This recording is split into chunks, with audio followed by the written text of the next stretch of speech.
कई सदियों पहले जापान के एक छोटे से गांव में एक युवा लड़की रहती थी जो अपने सौतेले पिता के साथ रहती थी। कुछ साल पहले उसके सगे पिता एक कृषि दुर्घटना में मारे गए थे। कुछ महीने पहले उसकी माँ भी एक बीमारी के चलते मर गई। मरने से पहले उन्होंने उसे बेरहम सौतेले पिता के हाथों सौंप दिया। उसे हर दिन अपने सौतेले पिता के लिए काम करना पड़ता था, घर का काम करना पड़ता था, पड़ोसियों के लिए कपड़े धोने और जलावन काटने में मदद करनी पड़ती थी ताकि उसे खाना मिल सके। जबकि उसका सौतेला पिता कुछ भी करने में लापरवाह था और मूड खराब होने पर लड़की को प्रताड़ित करता था। लेकिन लड़की एक ऐसा काम नहीं कर पाती थी जो है पानी भरने के लिए ताकत की जरूरत होती थी। फालून का उपयोग करके पानी से भरी बाल्टी को ऊपर खींचो और फिर उसे एक बड़े बाल्टी में डालकर वापस गांव ले जाओ। पूरे गांव के लोग इसी गहरे कुएं पर निर्भर थे। आज एक खास दिन था। सौतेले पिता ने बाल्टी में एक अनमोल वस्तु पाई। वह एक सुंदर बालों की कंघी थी जिस पर रत्न जड़े हुए थे। यह एक बड़ी दौलत थी।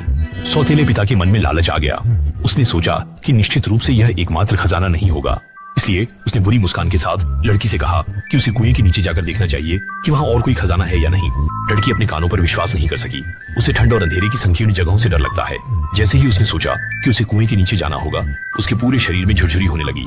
लेकिन वह अपने सौतेले पिता के आदेश का उल्लंघन करने की हिम्मत नहीं कर सकी। केवल कांपते हुए बाल्टी में चढ़ गई। फिर सौतेला पिता धीरे धीरे उसे नीचे ले जाने के लिए रस्सी पकड़कर रखने लगा। अचानक रस्सी टूट गई और लड़की कुएं के तल में गिर पड़ी। सौतेला पिता कुएं में चिल्लाया, लेकिन यह उसकी सुरक्षा की चिंता नहीं थी, बल्कि यह जानने की तीव्र इच्छा थी कि नीचे और गहने हैं या नहीं। लड़की सौभाग्य से बच गई। उसे पता था कि अगर उसने अपने सौतेले पिता को नहीं बताया कि उसने और कीमती चीजें पाई तो हो सकता है उसे कुएं के तल में ही छोड़ दिया जाए। इस पर लड़की ने कहा कि वास्तव में और भी खजाने हैं, इतने कि वह सभी नहीं उठा सकती। फिर उसने अपने सौतेले पिता को यह कहते हुए सुना कि वह रस्सी नीचे डालेगा ताकि लड़की चीजों को बांधकर एक एक करके ऊपर खींच सके। लड़की ने कहा, तो फिर मेरा क्या होगा? सौतेला पिता ने कहा कि जब वह सारे खजाने ले आएगी तो उसे ऊपर खींच लेगा। लड़की को उस पर भरोसा नहीं था। उसने सौतेले पिता से कहा कि अगर वह खजाना चाहता है तो उसे खुद नीचे आना होगा। इससे सौतेला पिता बहुत गुस्सा हुआ, लेकिन लालची इंसान आसानी से हार नहीं मानता। उसने रस्सी को अपनी कमर से बांधा और दूसरी तरफ कुएं के किनारे के लकड़ी की लट्ठी से बांध दिया। धीरे धीरे नीचे उतरता गया और अचानक रस्सी फिर से टूट गई। लड़की ने डर से कुएं के मुंह की तरफ देखा। उसके सौतेले पिता एक फ्री फॉल में नीचे गिरे और एक आवाज के साथ कुएं के तल पर जा पहुंचे। उसने हड्डी टूटने की आवाज सुनी। चीफू की गर्दन टूट गई और उसकी मौत हो गई। लड़की डर के मारे जड़ हो गई। उसने अपनी आंखों के सामने की लाश को देखा और उसकी आंखें धीरे धीरे खून से भर गईं। इस समय वह आधी राहत में थी और आधी डरी हुई थी। आसमान धीरे धीरे अंधेरा होने लगा। उसने बाहर निकलने की कोशिश की, लेकिन दीवारें बहुत फिसलन भरी थीं। उसने जोर से मदद की गुहार लगाई, लेकिन कोई उसकी आवाज नहीं सुन सका। अंततः उसने हार मान ली और वह वहीं बैठकर रोने लगी। कुछ समय बाद उसने सुबकना बंद कर दिया और अपने सौतेले पिता की आंखों की ओर देखते हुए सोचा कि उसी ने उसे इस स्थिति में डाला है। उसे खुशी हुई कि वह मर गया। अचानक सौतेले पिता ने उसकी तरफ देखकर मुस्कुराया। लड़की पूरी तरह से दंग रह गई।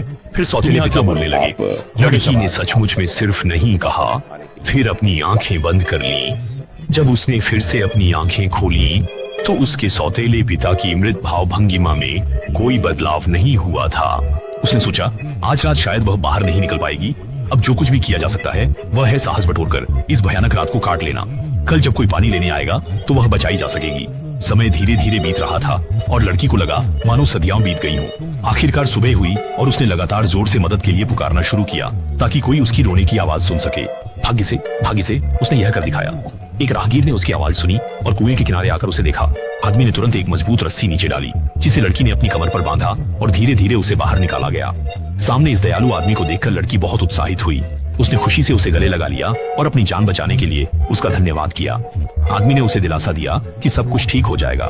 कई वर्षों में उसने पहली बार सच में सुरक्षित महसूस किया। पिछली कड़ी में बताया गया था कि लड़की गहरे कुएं में गिर गई थी, लेकिन वह बस एक नर्क से दूसरे नर्क में पहुंच गई।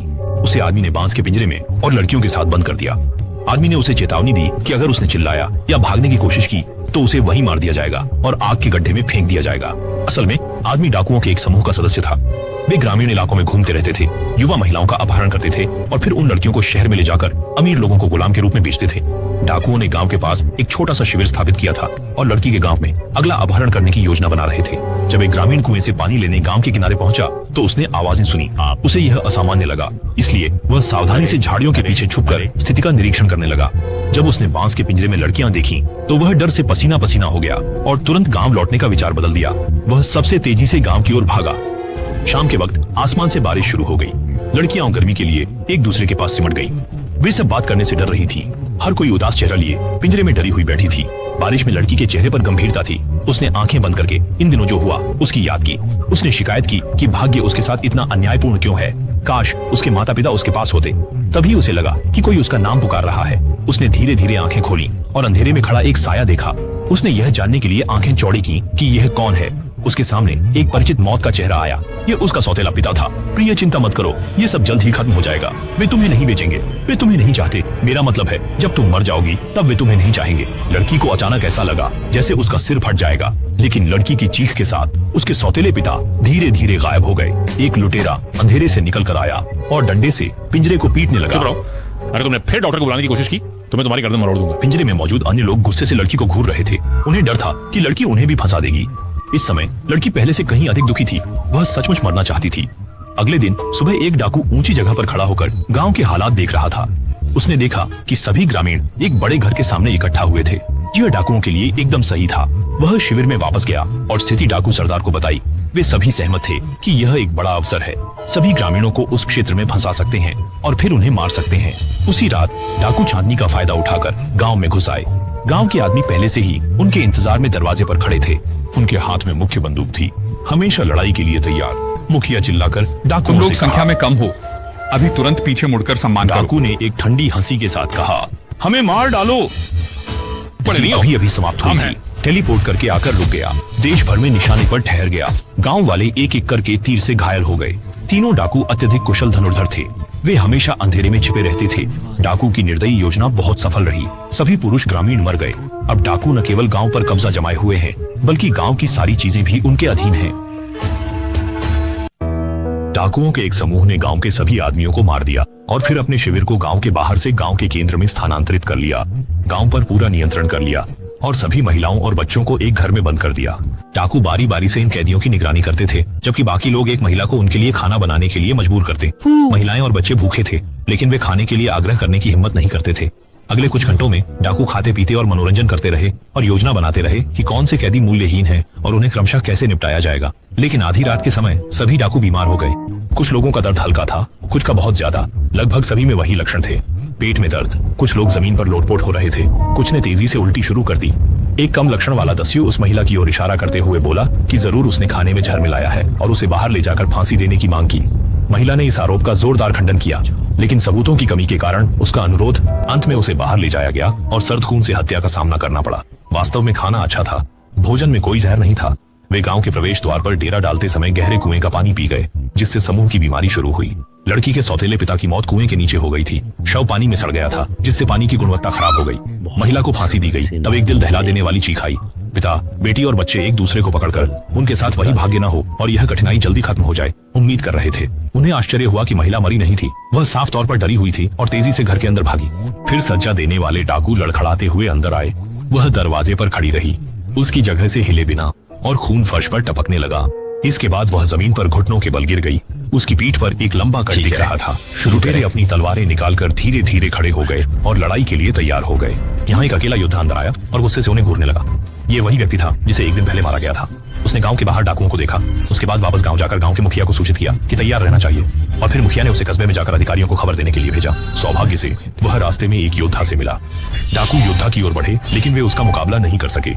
योद्धा ने तलवार उठाई और दो डाकुओं के शरीर दो टुकड़ों में बंट गए। युवेन ने सोचा कि यह उनके खड़े होने का मौका है। उन्होंने तुरंत बाकी के सभी डाकुओं को दबोच लिया और गुस्से और हिंसा के साथ उन्हें सबको मार डाला। लेकिन आखिरी को छोड़कर उस व्यक्ति ने लड़की को बंधक बना लिया और धमकी दी कि अगर उसे जाने नहीं दिया गया तो वह उसकी गर्दन काट देगा। डर से लड़की ने निष्क्रिय नहीं रही। उसने अपने कपड़ों से कुछ निकाला और डाकू की गर्दन में घोंप दिया, जिससे उसकी गर्दन की धमनी कट गई और घाव से खून की धार फूट पड़ी। और फिर डाकू जल्द ही मर गया। सभी डाकू मारे गए और जीवित बचे योद्धा फर्श की ओर देखकर हंसे। वह डाकू को छुपाने के घटनाक्रम में बहुत रुचि लेती दिख रही थी। योद्धा ने उठाया और चालाकी से बोतल खोली। लड़की जब वह पानी भरना जारी रख रही थी तो उसके ऊपर खींचने का इंतजार कर रही थी। लड़की ने सिर हिलाया। फिर योद्धा ने कहा, मुझ पर ध्यान दो। लड़की में अब किस करने या लड़ने की ताकत नहीं बची थी। उसका चेहरा सफेद पड़ गया था और वह योद्धा के साथ यात्रा पर निकल पड़ी। इन कुछ दिनों की यात्रा में योद्धा ने उसका बहुत ध्यान रखा, यह सुनिश्चित करते हुए कि वह भरपेट खा सके और साफ सुथरी हालत में महल पहुंचे। राजधानी में आकर लड़की इस महल को देखकर दंग रह गई। यह उसकी जिंदगी में देखी गई सबसे सुंदर चीज थी। वह इतनी भव्य और शानदार थी और साथ ही इतनी भयावह कि उसे नहीं पता था कि आगे क्या होगा। उसे लगा कि उसे चोरी के अपराध में जेल में डाल दिया जाएगा और सजा दी जाएगी। उसे एक सुंदर बगीचे वाले राजमहल की ओर ले जाया गया, जहां एक महिला एक मंडप में खड़ी थी। वह महिला वर्तमान समय की राजकुमारी थी। जब लड़की ने उन्हें बड़ी प्लेट दी तो राजकुमारी उदास महसूस करने लगी। लड़की ने समझाया कि सब्जी कहाँ से आई और राजकुमारी ने बताया कि पिछले महीने वह अपने नौकरों के साथ महल से यात्रा पर गई थी। जब वह गहरे कुएं के पास पहुंची तो नौकरानी प्यास बुझाने के लिए पानी पी रही थी। फिर वह भूलवश लकड़ी का गुच्छा कुएं में गिरा बैठी। यह लकड़ी का गुच्छा उसकी माँ ने उसे दिया था और यह राजकुमारी के लिए बहुत महत्वपूर्ण था। लेकिन लड़की ने जवाब दिया कि उसे कुछ नहीं चाहिए, बस प्यार चाहिए। मैं जा रहा हूँ। राजकुमारी ने उसे महल में ही रहने दिया। लड़की ने महल की सुरक्षित चारदीवारी में अपना शेष जीवन बिताया।